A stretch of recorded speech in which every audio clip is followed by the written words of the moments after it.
नमस्कार. बायोलॉजीच्या ह्या व्हिडिओमध्ये आपलं स्वागत आहे. आपण आज टॉपिक पाहतोय human respiratory system. The respiratory system being about the inspiration, expiration and exchange of gases in the lungs. पहा, रेस्पिरेटरी सिस्टीममध्ये काय काय घडतं. The inspiration, to take the air inside the body, inside the lungs. Then expiration, throw the air from the lungs outside the body. And in the lungs, the exchange of gases. That is, O2 is taken into the blood and CO2 is thrown outside into the air. This process occurs into the lungs. These are then transported by blood from the lungs to the different tissues or part of the body. These oxygen enter into the lungs, enter into the blood, get transported to different parts of the body. तो जो oxygen dissolve झालेला आहे ब्लडमधला, तो काय केला जातो, लंग्समधनं काय केला जातो, सर्व शरीराला, प्रत्येक पेशीला काय केला जातो, पुरवला जातो, वहन केला जातो. ब्लड हा ट्रान्सपोर्टिंग मीडियम म्हणून काम करतो. The respiratory system can be divided into an upper respiratory system having external nares, nasal cavity, internal nares, nasopharynx, nose, throat and associated structures. काय आहे, रेस्पिरेटरी सिस्टीमचे मेन दोन भागामध्ये विभाजन केलेलं आहे. एक पहिला जो भाग आहे त्याला म्हटलेला आहे अप्पर रेस्पिरेटरी सिस्टीम आणि दुसरा जो भाग आहे त्याला म्हटलेला आहे लोअर रेस्पिरेटरी सिस्टीम. तर या अप्पर रेस्पिरेटरी सिस्टीममध्ये काय काय येतं, तर जे एक्स्टर्नल नेरीज, बाह्य नाकपुड्या, जिथं नाकाचे ओपनिंग्ज असतात त्याला आपण एक्स्टर्नल नेरीज असं म्हणतो. नाझल कॅव्हिटी, नाकाचा मधला जो भाग आहे त्याला नाझल कॅव्हिटी म्हणतो, चेंबर म्हणतो. त्यानंतर इंटरनल नेरीज, आणि ह्या नाकपुड्या आतल्या बाजूला जिथं उघडतात फॅरिंग्समध्ये, त्याला काय म्हटलेलं आहे, इंटरनल नेरीज. नॉझोफॅरिंग्स, फॅरिंगचा भाग, नाझल रिजनकडचा भाग आहे त्याला नॉझोफॅरिंग्स म्हटलेलं आहे. नोज, थ्रोट, घसा, अँड असोसिएटेड स्ट्रक्चर्स आणि त्याला लागून असणारे इतर घटक असे मिळून काय आहे, बाह्य श्वसन संस्था बनलेली आहे, अप्पर रेस्पिरेटरी सिस्टीम बनलेली आहे. The lower respiratory system refers to larynx, larynx म्हणजे स्वरकोश, ट्रॅकिया श्वासनलिका, ब्रॉन्काय, ब्रॉन्क्युल अँड लंग्स. आणि स्वरकोशापासून खालचा जो भाग आहे त्याला काय म्हटलेलं आहे, लोअर रेस्पिरेटरी सिस्टीम असं म्हटलेलं आहे. आता आपण त्यातला पहिला जो भाग आहे तो अप्पर रेस्पिरेटरी सिस्टीम याचा भाग पाहूया. डायग्रॅममध्ये आपण पाहिलं तर तुम्हाला असं दिसेल, हा नाकाचा भाग आहे. नॉस्ट्रिल नाव दिलेलं आहे, याला एक्स्टर्नल नॉस्ट्रिल म्हणता येईल. बाहेरच्या बाजूला नाक जिथं उघडतं त्या भागाला काय म्हटलेलं आहे, एक्स्टर्नल नॉस्ट्रिल्स. त्यानंतर मध्ये जो भाग आहे, कॅव्हिटी जे आहे त्याला काय म्हटलेलं आहे, नाझल कॅव्हिटी. त्यानंतर फॅरिंग्स आहे, फॅरिंग्स मध्ये नाझल कॅव्हिटी जिथं ओपन होते त्याला म्हणायचं इंटरनल नॉस्ट्रिल्स. त्यानंतरचा भाग फॅरिंग्स, त्यातला वरचं जे फॅरिंग्स आहे त्याला नॉझोफॅरिंग्स म्हटलेलं आहे. नोज, जे पुढं बाहेर चेहऱ्यावरती दिसतं त्याला नोज म्हटलेलं आहे. असा जो भाग आहे त्याला काय म्हटलेलं आहे, अप्पर रेस्पिरेटरी सिस्टीम.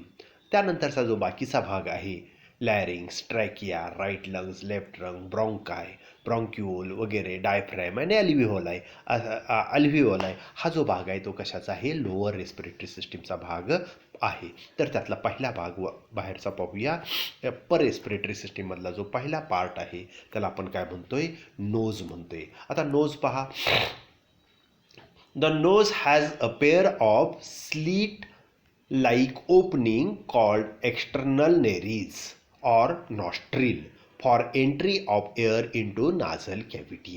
काय आहे, नाकपुड्या ज्या आहेत त्या बाहेरच्या बाजूला जे 2 छिद्रांनी ओपन झालेले असतात त्या छिद्रांना आपण काय म्हणतो तर एक्सटर्नल नेरीज म्हणतो किंवा एक्सटर्नल नॉस्ट्रिल असे म्हणतो. आणि या छिद्रातून हवा काय होते, बाहेरची हवा आत येते किंवा आतली हवा काय होते, बाहेर जाते. The nasal cavity is divisible into right and left nasal chamber.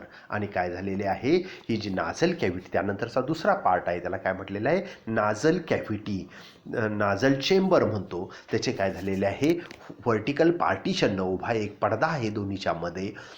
त्या पडदा कशाचा बनलेला आहे, बाय मिसेंथमॉइड कार्टिलेजिनस बोनचा बनलेला आहे आणि त्याच्यावरती त्वचा आहे असा पार्टिशन आहे. आणि त्याच्यामुळं काय झालेलं आहे, नाझल कॅव्हिटीच्या 2 भागामध्ये विभाजन झालेलं आहे, right and left nasal chamber मध्ये त्याचं रूपांतर झालेलं आहे.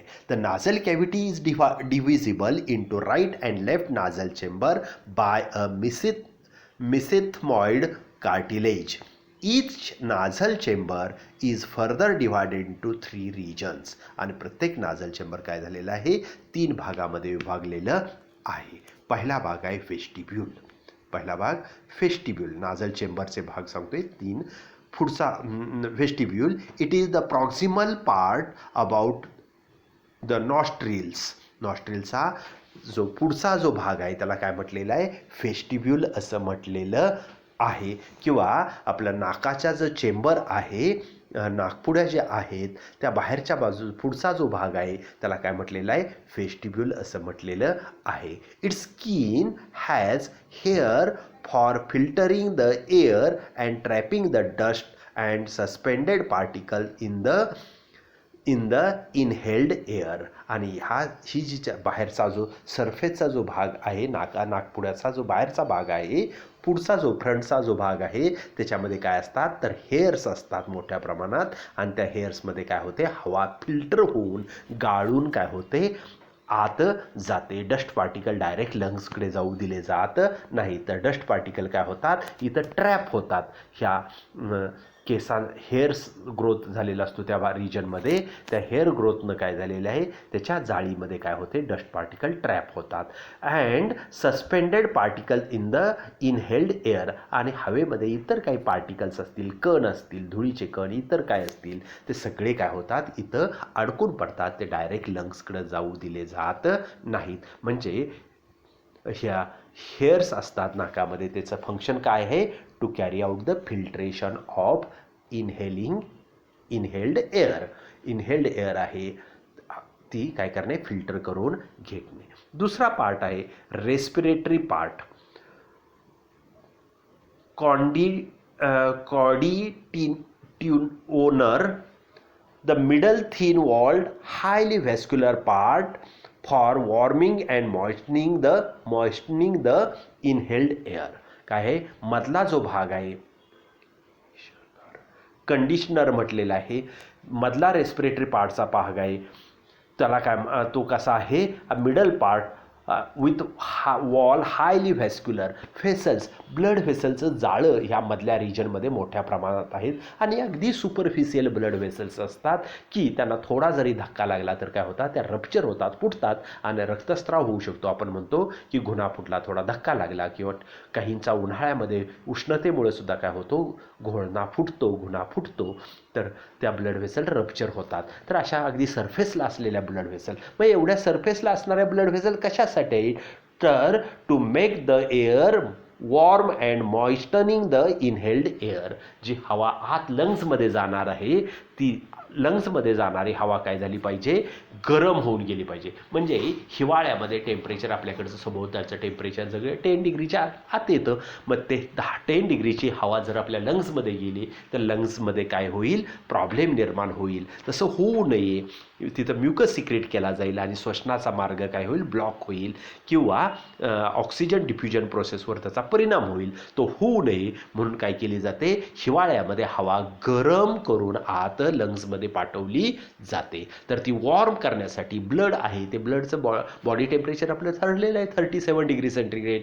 बाहेर आलेली हवा थंड 10 डिग्रीची असली तर ह्या 37 डिग्री सेंटीग्रेड बॉडी टेम्परेचरनं थोडीशी काय होते, वॉर्म होते. काय असेल 20, 25, 30 डिग्रीपर्यंत टेम्परेचर ते होईल आणि अशी एअर काय होईल, लंग्समध्ये जाईल. म्हणजे तिथं जो कूलिंग इफेक्ट आहे तो काय होणार नाही. आणि दुसरं, मॉइस्टनिंग द इनहेल्ड एअर. आणि उन्हाळ्यामध्ये गरम हवा की ज्याच्यामध्ये काय आहे, उष्णता जास्त असते, आपल्याकडचं टेम्परेचर जवळजवळ 45 डिग्री सेंटीग्रेडपर्यंत टेम्परेचर जातं. असे ॲटमॉस्फेरिक टेम्परेचरची हवा जी आहे ती इनहेल केली तर लंग्ससुद्धा आतून काय होतील, कोरडी होतील. ते होऊ नये म्हणून काय केली जाते, ती हवा काय केली जाते, इथं त्याच्यामध्ये मॉइश्चर मिक्स होतं, ओलावा मिक्स होतो आणि अशी दमट म्हणजे हवेचं बाष्प असलेली थोडीशी थंड केलेली हवा कुठं जाते, उन्हाळ्यामध्ये लंग्समध्ये जाण्यासाठी हा मधला पॅसेज काय आहे, काम करतो. त्या पार्टला काय म्हटलेलं आहे,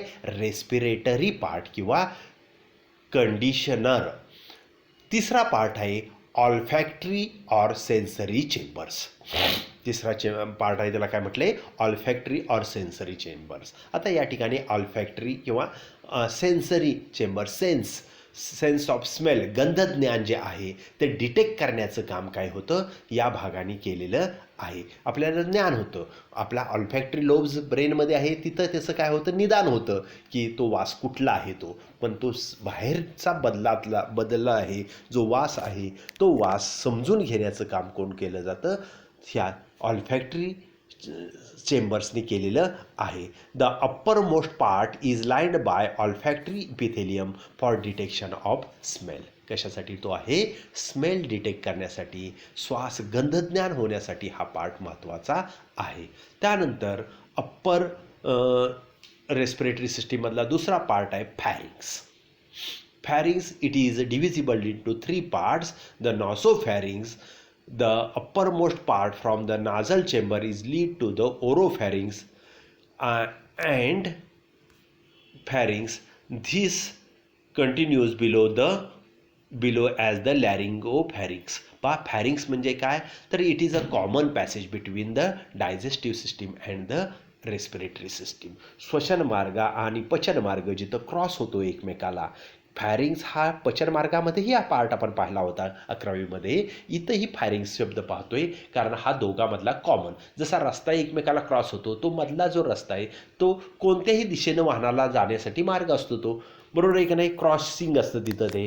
तर तो तसा हा फॅरिंग्स हा काय आहे, क्रॉसिंगचा रिजन आहे, जंक्शन आहे की तिथं त्यातून हवा पण जाते ज्यावेळी श्वसन मार्गाकडे जायचं असेल तेव्हा, आणि अन्नसुद्धा पचन मार्गामध्ये जायचं असेल तर अन्नसुद्धा त्या मार्गातून जातं. म्हणून ह्या भागाला काय म्हणायचं, it is a common passage between the digestive and the respiratory system. आणि दिस इज डिवायडेड इंटू 3 पार्ट्स. त्याचं 3 भागामध्ये विभाजन केलेलं आहे, नॉसोफॅरिंग्स, ओरोफॅरिंग्स आणि लॅरिंगोफॅरिंग्स. काय आहे, कुठल्या रिजनला, कोणत्या रिजनशी लागून असणारं जे आहे त्याच्यावरून, की पहिला आहे नासोफॅरिंग्स, नाझल चेंबरला लागून असणारं nasopharynx. The nasopharynx is the upper most part from the nasal chamber, this lead to the oropharynx. त्यानंतरचा भाग येतो तो काय आहे, ओरोफॅरिंग्स आहे, common passage for food and air.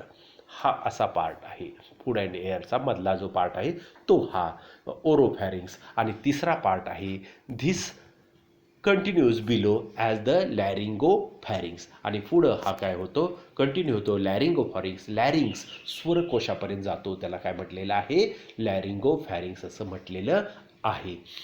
Between the nasopharynx and oropharynx it is the palate bone. आणि ह्या nasopharynx आणि ओरोफॅरिंग्सच्या मध्ये काय आहे, पॅलेट बोन आहे. पॅलेट टाळ्याचं जे बोन आहे ते पुढं आहे. The pharynx has a set of lymphoid organ called tonsils. आणि या फॅरिंग्स रिजनमध्ये काय आहे, लिम्फ नोड्स आहेत, लिम्फॅटिक सिस्टीम आहे. आता लिम्फ म्हणजे काय, की जिथं काय होतं की बाहेरून आलेले पॅथोजेनिक ऑर्गॅनिझम्स डायरेक्ट ब्लडमध्ये मिक्स होऊ नये, तिथं जे कोणी तिथल्या रिजनमधल्या ब्लडमध्ये गेलेले असतील ते काय होतात, टॉन्सिलमध्ये येतात. टॉन्सिलमध्ये फिल्टर केलं जातं, त्यातले हे काही हार्मफुल बॅक्टेरिया वगैरे असतील, व्हायरसेस असतील तर ते डिस्ट्रॉय केल्या जातात त्या रिजनमध्ये. त्याला आपण काय म्हणतो, टॉन्सिल्स म्हणतो. काही वेळा मात्र त्यांना जादा काम करावं लागलं तर त्याचा आकार वाढलेला असतो आणि मग आपल्याला श्वास घ्यायला किंवा अन्न गिळायला काय होतो, त्रास होतो, तेव्हा मात्र हे काढून टाकावे लागतात. त्याला टॉन्सिल्स म्हणतात. The pharynx has a set of lymphoid organ. Actually हे काय आहे, आपली संरक्षण यंत्रणा आहे.